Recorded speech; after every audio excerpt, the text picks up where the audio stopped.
Hello friends, good morning and welcome back to my channel. तर आता सकाळचे वाजलेले आहे 9:30 आणि तुम्ही बघू शकता की आजसुद्धा बाहेर खूप जास्त स्नो पडलेला आहे आणि आत्ता पण इथे बारीक स्नो चालू आहे. मी प्रयत्न करते दाखवण्याचा, पण नाही होप तुम्हाला दिसेल. तर आता बघू शकताय का इथे सकाळी सकाळी लगेच खूप मुलांनी गर्दी केली बाहेर स्नो खेळण्यासाठी राईट साईडला. आणि इथे स्नोचा मी तुम्हाला बॉल करून दाखवते, जे खूप जास्त मजा करतात मुलं स्नो बॉल्स खेळायची. तर अशा प्रकारे आता मुलीसुद्धा जाणार आहे स्नो बॉल फाईट करायला.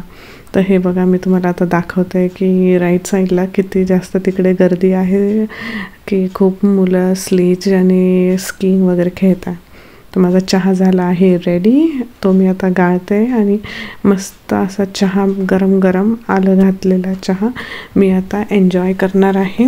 अशा स्नोई वेदरमध्ये खूप छान वाटतं गरमागरम चहा.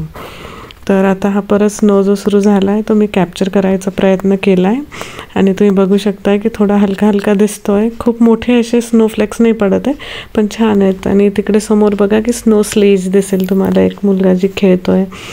आणि असे मुलं इथे खेळत असतात स्नो स्लेज वगैरे. आणि तिकडे आता चालला आहे तो घेऊन आणि स्लोपवरनं ते जोरात येत राहतात. आणि आता माझ्या मुली स्नोमॅन बनवणार आहेत. त्याच्यासाठी हा मोठा एक बॉल बनवला आहे त्यांनी आणि आता दुसरा एक बॉल बनवत आहे. ही माझी मोठी मुलगी एक छोटा बॉल बनवते त्याच्या चेहऱ्यासाठीचा. आणि मग ते तिन्ही बॉल्स एकमेकांवरती लावणार आहेत आणि मग स्नोमॅन तयार होईल आपला. तर आता हा दुसरा बॉल उचलला आहे तिने आणि तो घेऊन जाऊन तिने ठेवला आहे पहिल्या बॉलवर आणि थोडी त्याला फिनिशिंग देते जरा ग्लव्सने हात फिरवून. आणि हा आता त्याच्यावर तिसरा बॉल ठेवणार आहेत ते. आणि तिसरा बॉल हा चेहऱ्याचा आहे त्याचा, तर त्यालासुद्धा ते थोडंसं गुळगुळीत करत आहे असं छान दिसण्यासाठी. आणि तुम्ही बघू शकताय का झाडांवर सुद्धा किती बर्फ जमलेला आहे. तर इथे खूप छान वेदर आहे. आणि हा स्नोमॅन आता आपला होतच आलेला आहे. आता डोळे लावत आहेत त्याला. मी 2 दगड दिले होते, ते डोळे म्हणून लावले आणि एक गाजर त्यांनी नाकासाठी लावलेलं आहे आणि तोंडाला एक काठी लावली छोटी आणि हात म्हणून सुद्धा काठीच लावलेली आहे. आणि डोक्यावर एक टोपी ठेवली आणि स्कार्फ दिला आहे त्याला एक रेड कलरचा. तर रेड कलरचा स्कार्फ असा मी फक्त क्रॉसमध्ये ठेवायला बघत होतो, पण तो राहत नव्हता, वाऱ्यामुळे सारखा उडत होता. मग आम्ही त्याला नॉट करायचंच ठरवलं. मग आता आम्ही त्याला नॉट करून ठेवतो आहे.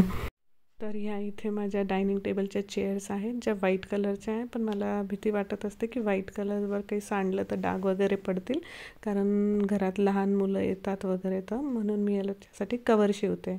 तर मी त्याचं चेअरचं माप घेतलं आहे आणि आता हे माझ्याकडे रेड कलरचं कापड आहे जे माझ्या एका कर्टनचं उरलं होतं, कारण ते कर्टन्स खूप लांब होते आणि मग मी ते खालून कट केले होते. आणि मी जे माप मोजलं होतं चेअरचं त्याच्या प्रमाणात आता हे कट करून घेतलं आहे 15x17मध्ये, 15 इंच आणि 17 इंचामध्ये.